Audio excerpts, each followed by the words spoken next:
할렐루야. 오늘은 마태복음 두 번째 강해랄까요? 마태복음 1장 복습 2장 공부를 하고자 합니다. 늘 그렇지만은 기도로 시작하는 게 제일 좋은 방법이다. 기도할까요? 하나님 아버지, 성령님 보내주셔서 우리 하나님 아버지의 크고 놀라운 뜻을 예수님을 통해서 우리에게 주기를 원하시는 그 구원, 축복을 깨닫고 누리는 우리 되게 하여 주시기를 예수님 이름으로 기도합니다. 아멘. 찬송가 가운데 제가 막 굉장히 좋아하는 찬송가가 통일 찬송가 235장인데요. 달고 묘한 그 말씀, 생명의 말씀, 귀한 그 말씀 진실로 생명의 말씀, 나의 길과 믿음 밝히 보여주니 아름답고 귀한 말씀 생명샘이로다. 아름답고 귀한 말씀 생명샘이로다. 생명샘이다. 그 단어가 참 좋죠. 나의 길과 밝히 보여주니, 나의 갈 길 밝히 보여주니 아름답고 귀한 말씀 생명샘이다. 참 그 가사가 좋습니다. 2절 귀한 그 말씀 내 노래 제목이 되도다. 모든 사람의 복주는 생명의 말씀을 값도 없이 받아 생명길을 가니 아름답고 귀한 말씀 생명샘이로다. 아름답고 귀한 말씀 생명샘이로다. 뭐라겠어요? 귀한 그 말씀 내 노래 제목이 되도다. 모든 사람의 복주는 생명의 말씀을 값도 없이 받아 생명길을 가니 아름답고 귀한 말씀 생명샘이로다. 귀한 말씀을 값도 없이 받는다. 아멘이죠. 우리 주 하나님 정말 귀한 것들은 다 값도 없이 주세요. 시원한 생수, 숨쉬는 공기, 또 진리의 말씀, 또 성령을 우리에게 부어주시는데 값도 없이 부어주신다. 아멘이죠. 3절 널리 울리어 퍼지는 생명의 말씀, 마음의 용서와 평안을 골고루 주나니 다만 예수 말씀 들어복을 받네. 아름답고 귀한 말씀 생명샘이로다. 아름답고 귀한 말씀 생명샘이로다. 아멘이죠. 저는 여기까지 235장을 빨리 부르는데 여러분들은 잠깐 이 유튜브를 멈추고 235장을 찾아서 천천히 반주에 맞춰서 한번 불러보시기 바랍니다. 그 다음에 이제 예습을 하는 게 복습이 필요하다. 그래서 예습 복습을 통해서 익히는 거거든요. 그 진리를 익혀서 내 것으로 만드는 데는 절대로 예습 복습, 열정, 열의가 필요한 거 아니겠습니까? 그래서 먼저 복습, 1장 복습을 한다면은 1장의 그 핵심 구절 말씀은 1장 21절 그 이름을 예수라 하리니 이는 만백성을 죄에서 구원하실 분이십니다. 아멘이죠. 그리고 23절에서 처녀가 잉태한 아들을 낳으니 그 이름을 임마누엘이라, 이런 그 예언이 이사야 9장인가 있잖아요. 그 예언대로 예수님 오셨다. 임마누엘이란 뜻은 하나님이 우리와 함께 계시다. 진정으로 하나님이 우리와 함께 계시는 그런 놀라운 시대가 펼쳐진다. 그런데요, 이 죄 용서와 임마누엘의 축복은 금화의 양면과 같다. 왜냐하면은 죄가 씻어진 사람 마음에 성령님이 오셔서 임마누엘의 복을 누리게 하시기 때문에, 우리의 구원이라는 것은요, 죄 용서와 함께 성령이 오셔서 임마누엘의 삶을 살게 하는, 이것이 구원입니다. 그걸 잘 깨닫고 늘 성령 안에서, 성령 충만한 가운데 그 성령의 인도, 보호, 감화, 감동 가운데, 성령의 권능 가운데 이 세상을 탈출해서 천상적인 삶을 앞당겨 사는 놀라운 그 삶이 기독교의 삶이다. 기독교인의 삶이다. 기독교의 구원은 그러한 구원을 의미한다 하는 것을, 이 부분은 뭐 기독교의 기본이 되는 내용이니까 기초 지식은 잘 마음에 새겨놔야 되지 않겠습니까? 뭐라고요? 예수님의 이름이란 이름은 우리를 죄에서 구원하실 분이란 뜻이다. 근데 임마누엘이란 이름이 된다. 금화 양면과 같이 죄 용서를 받고 죄가 씻어진 우리 마음, 깨끗해진 우리 마음에 성령님이 오셔서 성령 안에서 이 세상에 들림을 받고 천상적인 삶을 앞당겨 사는 이것이 기독교다. 이건 정말 기본적인 내용, 이건 잘 알아야 되지 않겠습니까? 이거를 모르고 기독교 신앙을 한다면 안 된다. 그걸 강조하고자 합니다. 그 다음에 이제 제가 1장 해설을 하면서 조금 그 실수가 있었던 부분이, 로마서 1장 3절 4절을 인용할 때 예수님이 육신으로는 다윗의 혈통에서 나으셨는데 영으로는 성결의 영으로 부활하여 하나님의 아들이라 인치심을 얻었다. 이렇게 로마서 1장 3, 4절을 인용을 정확하게 합니다. 그 부분 얘기가 왜 나왔어요? 마태복음 1장 1절에 갑자기 아브라함과 다윗의 자손 예수 그리스도의 족보다 해가지고 아브라함 다윗 족보가 쫙 나오잖아요. 그런데 그것은 육적인 차원의 족보인데 누가복음 3장에 나오는 족보하고 조금 다르거든요. 근데 이 마태복음 초반부는 그 양아버지겠죠. 양육한 아버지 목수 요셉을 중심으로 이야기가 전개되잖아요. 그래서 그 요셉의 족보다 뭐 그렇게, 누가복음에는 성모 마리아를 중심으로 이야기가 전개되잖아요. 그래서 이 누가복음의 족보는 성모 마리아의 족보다 뭐 이렇게 주석가들이 얘기하는 것 같습니다. 하여튼 공부를 하면서 여러 가지 지식이, 새로운 지식이 생길 수 있는데, 사도 바울이 뭐라고 했어요? 지식은 교만하게 한다. 그리고 사랑이 덕을 세운다.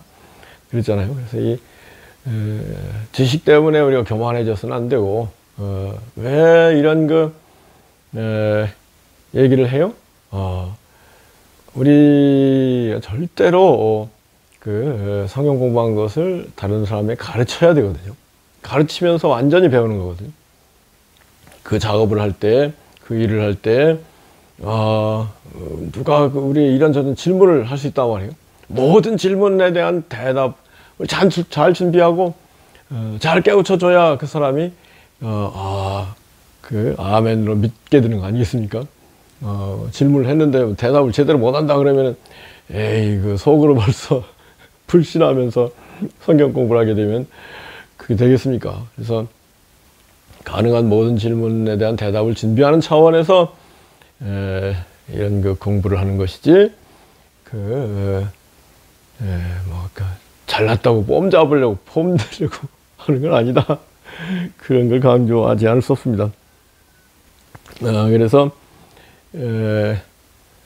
2장으로 넘어가는데요. 2장의 내용, 마태복음 2장에 보면 베들레헴에서 예수님이 태어나셨다. 그리고 동방 박사들이 별을 보고 찾아와서 예루살렘의 헤롯 왕을 만나가지고 유대인의 왕으로 나신 이가 어디 있습니까? 그러자 박사들이 베들레헴일 것입니다. 이렇게 얘기를 해가지고 베들레헴에 와서 아기를 보고 황금과 유향과 모략을 바치고 경배를 드렸다. 그런데 꿈에 이 동방 박사들한테 헤롯 왕한테 들렸다 가지 말고 그냥 가라 직행하라. 그래서 돌아갔다. 그걸 보고 헤롯이 박사들은 속았다고 생각하고 베들레헴 지방에 있는 뭐 2살 이하의 영아조를 전부 살해해 버렸다. 이런 얘기들. 근데 이제 그런 일 직전에 또 요셉에게 천사가 나타나서 꿈에 아기의 생명을 찾는 군인들이 오고 있으니 이집트로 도망가셔 해가지고 이집트로 피난을 갔다. 그리고 헤롯 왕이 죽은 뒤에 돌아왔는데 꿈에 또 헤롯 왕의 아들이 왕이 된 걸 보고 또 두려워서 이제 나사렛이란 동네에 가서 살고 자랐다. 이게 이제 마태복음 2장의 스토리잖아요. 누가복음 2장의 얘기하고는 굉장히 스토리가 다르다는 거 여러분 느끼신 분 있어요?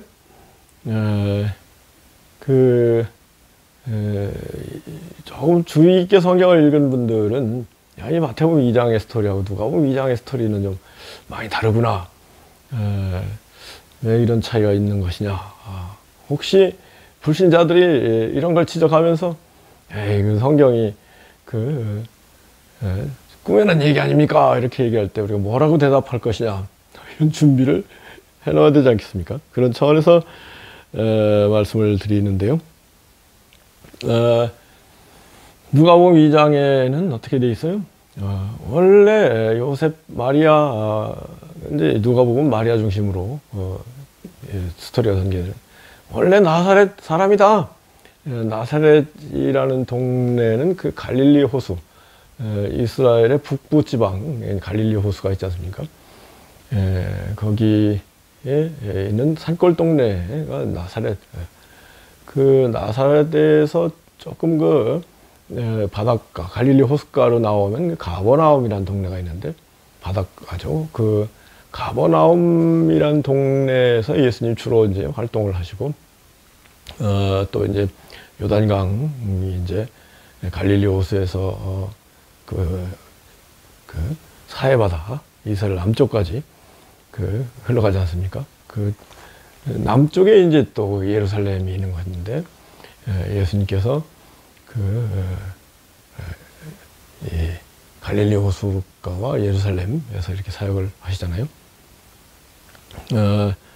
그리고 누가복음에는 뭐 동방박사 얘기가 전혀 없고, 오히려 목자들에게, 들에 치던 양 치던 목자들에게 목자들, 가난한 목자들에게 천군 천사가 나타나서 예수님 구세주가 나신 것을 얘기해주고, 그래서 가보니까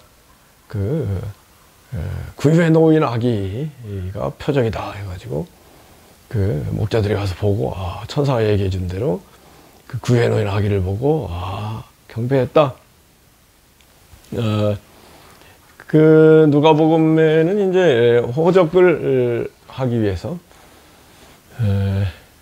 요셉, 마리아의 조상이 다윗이기 때문에 다윗의 본도, 다윗이 베들레헴 출생이거든요. 거기로 올라와서 호적을 하러 왔는데 사관에 여관에 방이 없어가지고 결국은 여관 주인한테 사정해가지고 마हु간에서 머물다가 아기가 태어나니까 말구유에 누였다, 뭐 이런 얘기. 그리고 나서 8일 만에 처다드리기 때문에 예루살렘에 올라가서 예물을 드리고 예수님을 주님께 바쳤다, 그런 얘기가 나오잖아요. 그랬을 때 예루살렘에 갔을 때 성전에서 구세주의 오심을 기다리던 선지 시므온, 안나, 이 두 분을 만나서 두 분이 예수님이 구세주인 것을 깨닫고 기도해주고 그런 장면. 그래서 이제 그런 예식을 마치고 다시 돌아가서 나사렛에서 자랬다. 그러다가 이제 6월절에 이제 또 예루살렘에 올라가서 예배를 드리잖아요. 그래서 그때 이제 누가복음 2장에 예수님 한 12살 때쯤 예수님의 가족이 예루살렘에 왔었는데 돌아갈 때 예수님이 함께한 것을 간과하고 그냥 가다가 보니까 사흘 만에 보니까 예수가 없다. 그래서 돌아가 보니 예수님이 성전에서 랍비들 선생들과 성경 이야기를 묻기도 하고 답하기도 하는데 놀라운 질의응답이 이루어졌다. 그리고 돌아와서 예수님이 나사렛에서 부모를 잘 섬기고 지혜가 자라고 키가 자랐다. 뭐 이렇게 누가복음 2장이 펼쳐지는데요. 마태복음 2장하고는 완전히 스토리가 다르잖아요. 어떻게 생각하세요? 첫째는 마태복음이나 누가복음 다른 복음서도 한 AD 70년경 이후에 기록이 됐다는 거죠.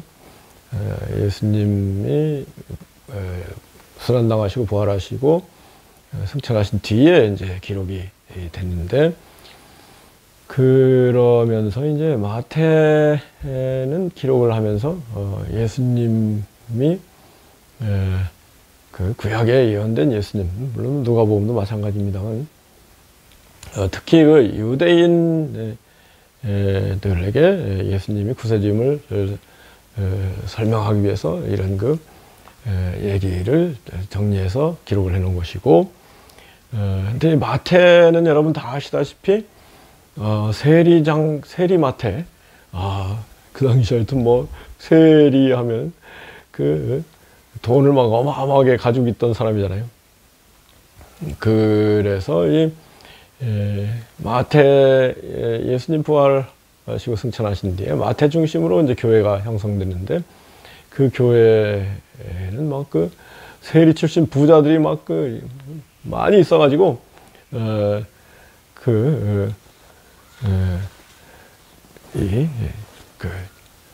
여러 가지 비유를 말씀하실 때도 보통 10,000달란트, 달란트로 이렇게 비유를 예수님이 하신 말씀을 정리를 해놨잖아요. 달란트, 한 달란트는 지금 10억이나 20억 되는 큰 돈, 10,000달란트면 10조, 20조 되는 큰 돈으로 이렇게 설명을 하거든요. 그러니까 이 마태 공동체는 큰 부자들 중심으로 이렇게 모였는데, 그래서 심령이 가난한 자가 복이 있다 이렇게 얘기를 한다는 거죠. 누가복음은 그냥 가난한 자가 복이 있다 그랬는데, 마태복음은 심령이 가난한 자가 복이 있다 이렇게 시작하는 건데요. 그리고 마태복음은 이제 황금과 유향과 모략을 바쳤다 이렇게 처음부터 예물도 아주 정말 고가의 예물을 드리는 그런 얘기들부터 나오는데, 누가복음은 들에 밤을 새며 양치던 목자들, 가난한 목자들에게 천군 천사가 나타나서 예수님의 탄생을 알려주고, 그리고 마국간 구유에 누이신 아기를 보고 경배했다. 이렇게 가난한 누가 공동체, 여러분 구약 39권, 신약 27권, 66권 가운데 이 누가복음과 사도행전을 기록한 누가만이 이방인입니다. 유대인이 아니거든요. 그러면서 의사로서 사도 바울을 많이 도와준, 사도 바울을 도와준 그런 분인데, 누가 중심으로 이방인 그리스도인들, 가난한 그리스도인들 중심으로 교회 공동체가 형성돼 있었고, 그 사람들에게 믿음 소망을 불어넣어주기 위해서 단도직입적으로 가난한 자가 복이 있다, 슬퍼하는 자가 복이 있다, 줄인 자가 복이 있다, 핍박받는 자가 복이 있다, 마태복음 16장에서 막 그 단도직입적으로 거지 나사로는 천국이고 부자는 뭐 그 지옥이다 뭐 이렇게 그 가잖아요. 그런 차이를 우리가 인정하고 그러면서 양쪽 다 하나님의 뜻이 있다. 부자들도 심령을 가난하게 하고 그 주님 뜻대로 살면서 그럴 때 천국에 가는 것이고 반면에 가난한 사람들은 뭐 무조건 천국에 갈 수 있는 그런 그 조건이 주어져 있는 것이다. 뭐 이런 그 가난한 사람들의 복음이 누가복음인데요. 이런 것 마태복음과 누가복음의 차이가 있어서 이런 그 예수님의 탄생 이야기에 차이가 있는 것이다. 그런데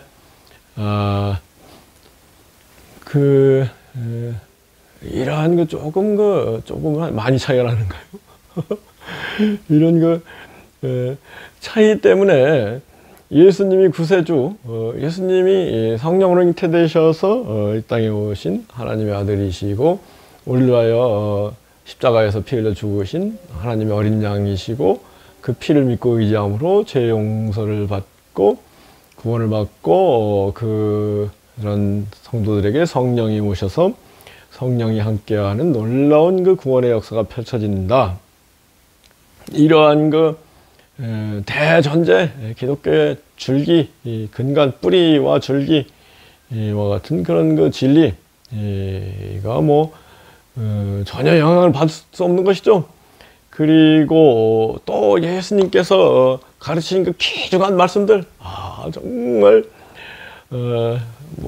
제가 볼 때는요, 천하의 공자, 맹자, 노자, 석가모니, 소크라테스 위대한 사람들 가르침하고 예수님의 가르침을 비교하면요, 예수님의 가르침은 태양이라면은 그런 사람들 가르침은 기껏해야 보름달 정도 되지 않아요. 근데 태양과 같은 예수님의 진리, 말씀, 이 우리에게 정말 중요하고 그 다음에 예수님의 그 십자가의 희생의 공로로 우리가 죄 용서를 받고 하나님의 자녀로 거듭나고 성령이 오셔서 성령 안에서 살다가 마침내 천국에 넉넉히 가게 되는 이 놀라운 진리는